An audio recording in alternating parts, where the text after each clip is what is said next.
Welcome to Golf and the Good Life, your guide to golf travel across the pond. I'm DJ Jones, he's Connor Evers, and today we are going to take an in-depth look at one of the great cities of Europe. But before we get there, Connor, we're kind of in the weeds, as they say in the restaurant business, between final preparations for the 2024 season and planning, which is well underway for 2025. How are things up at H&B HQ? DJ, all good. Three words. Time is ticking for upcoming travel season and for planning for 2025. This week specifically, Muirfield has opened for bookings for 2025, which is very exciting. So again, as we've talked about in podcasts in the past, those times are going to go quick. Again, only open Tuesdays and Thursdays each week. So, we had our groups send their information in and we're off and running for planning for 25. And the other big part of this is Portrush. So the Dunluce course at Royal Portrush will officially open, and confirmations will be sent out on Monday, the 4th of March. So that's just also right around the corner for a couple of weeks. And RCD will open actually a little bit further away from that, but kind of on the standpoint of both courses at RCD and Portrush. That kind of brought up our destination today, DJ, and I'll leave you with that. Yeah, absolutely. I mean, because especially with those two courses, for the most part, folks are going to be beginning and most likely ending in Dublin. So we thought, what better place to spend an entire episode than in the capital of Ireland? And it's funny, it's obviously a great destination to visit, and it's one of the most frequented destinations for Americans traveling overseas. But it's a place that, understandably so, golf may not be the first thing you think of when you think of Dublin. And yet, as we're going to cover today, there is some outstanding golf near the city. And when you pair that with, the history and the culture of the city itself, Dublin is it's the definition of golf and the good life. And so it's amazing that we haven't covered it thus far. But here we are now. And, Connor, I'm curious, going back to what you were saying with planning, how does Dublin fit into your mix of things when you're putting, say, a trip together for someone? Where does it kind of fit into things when you're ironing things out for an itinerary? Yeah, it's a good question. And it's interesting. It serves a lot of different purposes. We'll have some groups that, hey, maybe it's their first time to Ireland. Maybe it's a couples group or even all gents group or what have you. And they want to be in a city. They want to stay in one hotel for their whole trip. And they want to have, those good life offerings, but also want to play some golf. And it's a good area just to go, again, just for about a week-long trip. Again, the being able just to stay in one hotel for the whole trip is quite different than, to the Southwest, where it can be two and three different hotel jumps. And again, you have that city feel, which is great. I mean, it comes in a factor where maybe you do a Southwest trip where you just go to Killarney and play, Ballybunion, Tralee, Waterville, Dooks, and then you transition back to Dublin and get to play some of the golf there and have that city feel. Or as kind of we talked about, like I said, with RCD and Portrush, go up to Northern Ireland and play the great courses up there and transition back down. And that's kind of to our second point here is it's easy access to Dublin from the United States. There's actually 14 nonstop cities on Aer Lingus just alone into Dublin versus just 6 across all airlines in Scotland. So there's tons of different routings. I mean, there is a direct flight from LAX, from Seattle, from Orlando, from where you're at, DJ.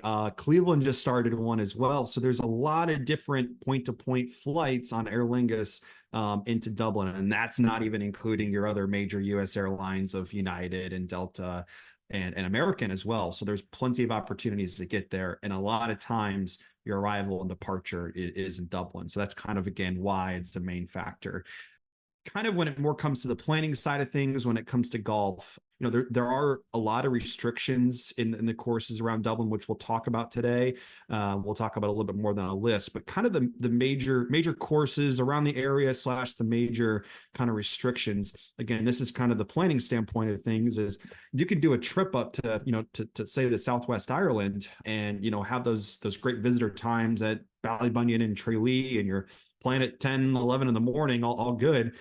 but you may transition back to Dublin and try to play golf on the weekends. Well, there are some courses that are open on the weekends, but a lot of those tee times are 2:30, 3, 4 p.m. So a lot of our groups want to have that nice dinner to end their trip, and a lot of times that afternoon round of golf can lead into that dinner time where it's not what you envisioned. So kind of the visitor times, we'll go off to more of the specific courses. Restriction wise is Royal Dublin. You'll find this, a lot of the courses in Dublin, courses are not open on Wednesdays. That's their big member day during the week. So Royal Dublin, they do not have visitor times on Wednesdays. There's also just afternoon golf on Saturdays as well. The island, which we'll also talk about, the weekend play are late afternoon, really about 3, 4 o'clock. Portrmarnock, this kind of has the most restrictions out of all the courses in Dublin. There are no visitor times on Wednesdays nor Saturdays. Saturdays is a new day for no visitor times, but just keep that in mind as well. And then County Louth, no Tuesdays or Sundays. So again, working with a golf tour operator that knows these things will help you guide yourself in the right direction and get the courses you want, because we know this information. And I'll also leave you with this. Again, these are the restrictions for play in 2024. If you're listening to this later on and many years from now, it could be completely different. I'll put that asterisk on it, but that's kind of the planning side of things for golf when it comes to Dublin. Well, that's all outstanding stuff. And yeah, we try to keep things as evergreen as we can here. But if there's anything that we learned over the last few years, it's that nothing stays the same very long when it comes to travel and the golf travel business. But that's an awesome point about the flights and the access to Dublin. I mean, 14 cities on just Aer Lingus alone is huge. And of course, then there's Delta and United and so forth. And those West Coast ones are particularly great because for anywhere else, say in Scotland, let's say, Edinburgh and Glasgow, if you look at those destination maps on the airline's website, they're all primarily on the East Coast. You might have a Chicago route, but Seattle, San Francisco, Los Angeles, you're kind of stuck making a connection here stateside. And so it just really, makes things a whole lot easier on the front end of the trip, which is huge. Speaking of airlines, so we're going to start with the golf. And generally, when you're flying into Dublin, you're approaching the city from the east side of town. And as you approach, whether you're seated on the left or the right side of the plane, you're going to see both courses that I'm going to talk about. Out the left side of your window in the distance is Royal Dublin. And Royal Dublin is actually on an island called Bull Island, which 200 years ago, remarkably, didn't exist. Back in the day, the city had a big silting problem. The harbor would always get, full of silt, and they'd have to dredge it out. So they built a seawall, and when they built this seawall, all of the sand started collecting, and it formed this new island. Well, if you think about an island that's formed completely of sand, that's like a dream when it comes to golf. And so the Dublin Golf Club, as it was known then, moved out to Bull Island. Harry Colt eventually showed up and did a redesign, and just a great links experience. And it's very convenient to town. Obviously, it's practically, as you're going to see from your seat on the plane, it's right on the kind of on the edge of town. And hosted the Irish Open about a half dozen times. Seve won there twice. Would really love to see the tournament get back there. And they've been making some improvements of late to the course, revamping bunkers and so forth. And hopefully, I don't know if it's with that objective, but would love to see the Irish Open get back to Royal Dublin. Shout out to Jeff Fallon and all of our friends there. Just great in terms of hospitality, as always. Back on the airplane, as you're approaching Dublin, if you look out the right side of the plane, I should note that first off, if you look straight down, you're going to see Portrmarnock, and Connor's going to cover that in detail. But off in the distance, out the right side of the plane, is the Island Golf Club. Unlike Royal Dublin, the island is not on an island. It's on a peninsula that basically is separated from by the Malahide estuary. And back in the day, the easiest way to get there was by essentially crossing the inlet by boat, as opposed to going all the way around the estuary. And so, thus the island, I believe it actually was an island at some point and eventually kind of formed back together to form this peninsula. But the point is, back for a long time, the members accessed this links by rowboat. There was a guy on the mainland, and they would signal him from the clubhouse with this colored disc that was the kind of the sign of, "Hey, come pick us up." And I can't help but wonder how many problems this caused through the years when that was their system because, you know, guy falls asleep, you got somebody gets stuck on the island. I mean, how many people wound up sleeping in the clubhouse? Like, this is the stuff that I want to know about the island. But year after year, it is a favorite stop for our members, and it's primarily because it just flies under the radar. It's a place that a lot of people haven't heard of, and yet it's a fantastic stretch of dunes. The course just weaves really naturally. I mean, it's just a outstanding links golf experience. And, again, with Royal Dublin and Portmarnock and so forth, it's just amazing that you're getting this great links golf in a major metropolitan area, which is huge. But when it comes to the island, I think the quote that sort of sums it up came from Bernard Darwin, who was a great golf author and ironically grandson of Charles Darwin. And he said, quote, "It's the best course in Ireland that you've never heard of. Play it and tell no one."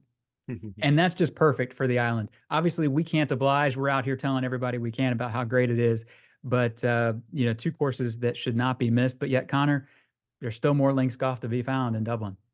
Yeah, there definitely is. There definitely is. And to your playing point, I was fortunate enough to play Portmarnock 2 years ago.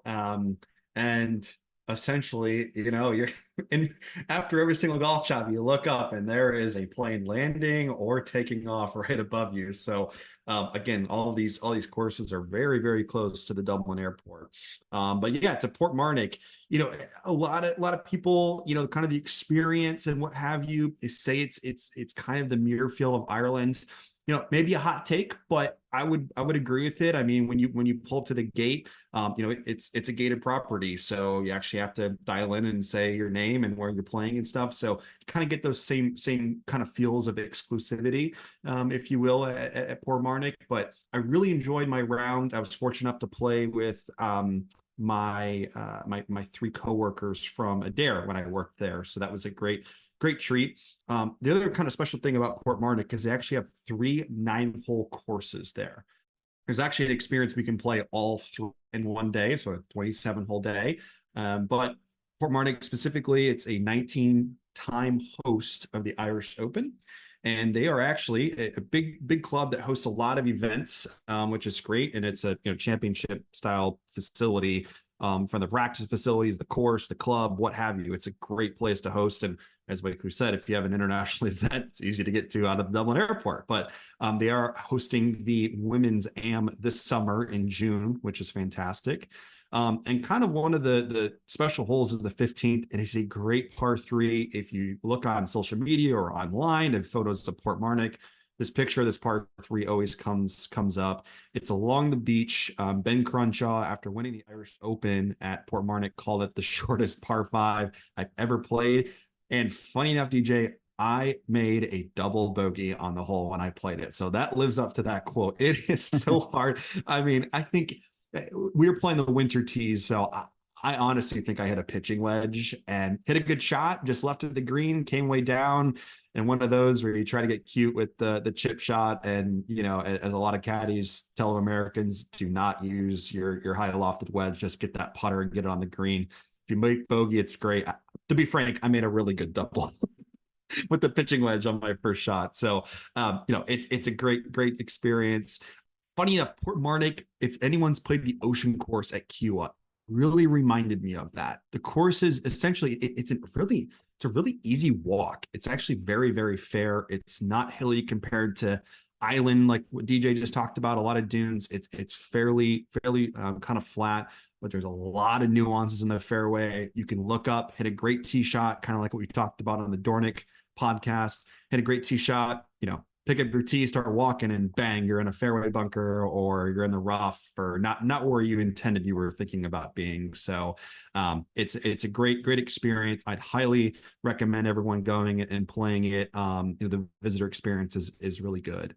And then kind of next up is County Louth. So now we're going outside of the airport, the airport area, but we're about an hour, give or take, with traffic or so north of Dublin. So County Louth is a really unique place. It's a really unique area. Again, it's a 40, on Google Maps, you look it up, it's about 45 minutes from downtown or from the airport, but there's going to be usually some traffic. So give or take about an hour drive. And if you're a group that's staying in Dublin for the whole trip, you can play, County Louth. I've got a group next year that they're doing Dublin in the Southwest, but they're playing County Louth out of Dublin. Or you can play it. You land in Dublin, you drive up north to Northern Ireland. You can play it on the way up. It is just a few miles east of the M1, which is the main road that takes you directly up to Northern Ireland. So it's easy that way. Or the opposite, if, like we talked about with flying, you fly into Dublin, you go straight up, you play Castle Rock, Portstewart, the Dunluce at Portrush, Arglass, you get it. Come on the way down. And it's a perfect place to play a transition round between Northern Ireland going down to Dublin. So it serves a lot of purposes from just the location wise. But enough about the logistics, talk about a little about the course. Tom Simpson designed the original links, was a part of it, and he also had touches on Cruden Bay. And if you know anything about Cruden Bay, you're thinking, wow, County Louth must be nuts then, blind tee shots and bathtub greens, just as Cruden Bay has, but it's the complete opposite of that.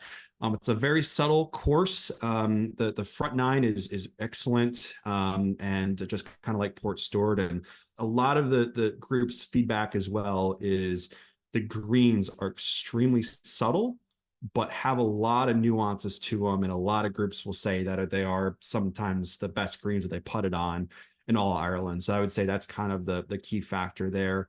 And from kind of an experience of the course itself, did host the Irish Open in the past, and it also serves as a regional qualifying venue and spot for the Open Championship as well. So again, from a logistics standpoint, it's great. It serves a lot of purposes, but the course is fantastic as well, and one you shouldn't miss while you're in the Republic of Ireland. And speaking of the Open Championship, you talked about Portrmarnock, and Portrmarnock has recently, tossed their hat in with the R&A to at least investigate the option of hosting the Open. Obviously, probably more to come on that in the future. We'll be curious to see which way that ends up going, or if maybe Portrmarnock finds its way in as, a host of the Senior Open or, what have you. But how amazing would that be? An Open Championship in Dublin.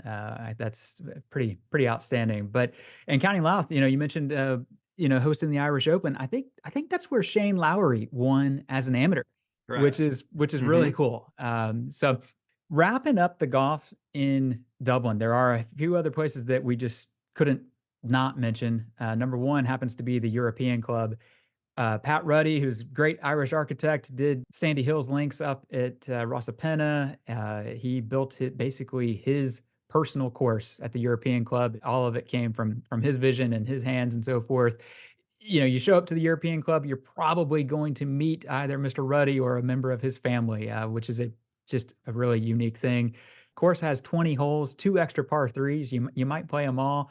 And the bunkers are lined with railroad ties, kind of like peat dye and sawgrass and so forth. So just be careful of the ricochet coming out of those bunkers. Elsewhere, Portrmarnock links. So sharing that same peninsula with Portrmarnock is the Portrmarnock Links and Hotel.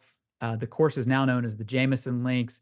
Great little links experience there. Kind of shares that same property, but not affiliated with the club, we should point out. And then Dublin also has a couple nice parkland options. The K Club hosted the Ryder Cup, a couple courses there, and then the Carton House, 2 very nice parkland courses, the Montgomery and the O'Meara, both named after their architects who you can put 2 and 2 together who they are. The Montgomery course was an Irish Open venue as well. So, Connor, there's a lot of golf near Dublin, but there's even more good life, which is pretty remarkable. Get us started. Tell us about Dublin. Yeah, I know Dublin is one of both you and I's favorite cities, and GB and I. But kind of the good life to start off is kind of the hotels and the lodging offerings. So Number one, we've got the Merrion Hotel. It is a fabulous property. The rooms that they're fantastic, very large rooms, which is great. And some of the rooms are by the garden, which I'll talk about as well, and some are kind of within the actual original hotel as well. But one of the cool things of the hotel itself is the cellar bar. So the cellar bar is downstairs. We'll book groups in there to enjoy it, and it's a great spot. They also have amazing afternoon tea offerings in the hotel as well. And then, like I said, the garden room. So there's actually kind of a lounge hangout area that you can actually look at the gardens, and some of the garden rooms have a view. The garden rooms have a view of the garden area as well. So it's just an incredible spot. Great to relax, and I'd say a lot more of our couples groups will stay there just because there's a lot of offerings. They also have a great spa with many different treatment offerings. So why that kind of tends more towards our couples groups. But it's a great location. You're walking distance to restaurants and pubs just outside the hotel, which is great. And then kind of right across the street, a few blocks down, is the Fitzwilliam. It's a very colorful, vibrant hotel. I don't know why, but it reminds me of the Cosmopolitan Hotel in Las Vegas, kind of the same kind of purpley feel, but the rooms are great, very, very nice, clean, new, refreshed looking. It's a fantastic location as well. And, right around the corner, you've got tons of different restaurants and shopping areas as well, which is great, close to the Fitzwilliam. And next up, the marker. So this is kind of covered in our new discoveries information for this year. I would say it's somewhat not due east, but very close to due east of central Dublin, where the Merrion and the Fitzwilliam are. So it's in the city, but it's also not. It's right next door to the River Liffey. So, you've got some views of it. They've got a great rooftop bar that is on top of the hotel. So it overlooks essentially the city and the River Liffey, which is great.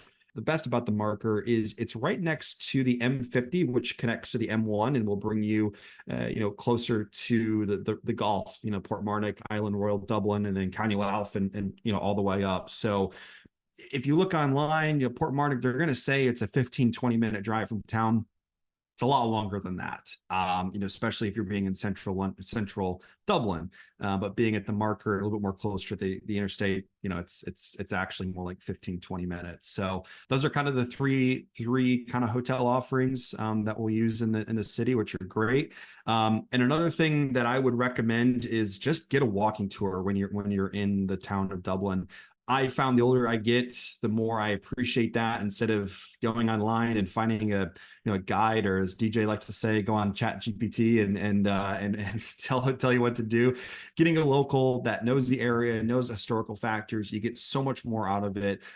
So if you're a couple or a father son or a bigger group, just get that walking tour, experience the city, learn some more about it, and that's kind of what I recommend as well. But those are kind of some good life offerings. DJ, what do you got? Well, a lot, and the first is to absolutely concur with your suggestion to get a walking tour. I mean, shout out to Amanda and Mary, Mhm. a couple of our wonderful guides in Dublin. I was in Dublin with my parents in May, I guess it would have been, and we did a wonderful walking tour with Mary. And I will tell you, at that point, I had been to Dublin, I don't know, 6 or 8 times. I learned more in that 2 or 3-hour walking tour of the city with her than I had ever learned in 6 or 8 combined visits. The connection that I felt with her and her town just spoke so much, to or just added so much, I should say, to the experience. And, yeah, the Cellar Bar, don't miss it. Went there as well. Fabulous, fabulous spot. But outside of the hotels, Dublin, in the very beginning of the episode, I mentioned, what things come to mind when you think of Dublin, golf not being one of them. Well, the first thing that usually comes to mind has to be pubs and Guinness and so forth. And the pub culture in Dublin is obviously unmatched. The Temple Bar area is kind of the main thoroughfare. I'm gonna just say the main tourist drag when it comes to to pubs and so forth. But my favorites, there's actually a literary pub crawl that you can do in Dublin. Sometimes it's actually organized. You can actually, go with a guide who takes you to these various pubs, or just do it on your own. But the Davy Burns and the Duke, a couple places that James Joyce used to hang out, 2 great pubs, and they're, like, right around the corner from each other, so you can kinda hit them both. Of course, the Guinness Storehouse, it's the number 1 most visited destination or attraction in Ireland year in and year out. It's basically a theme park of Guinness.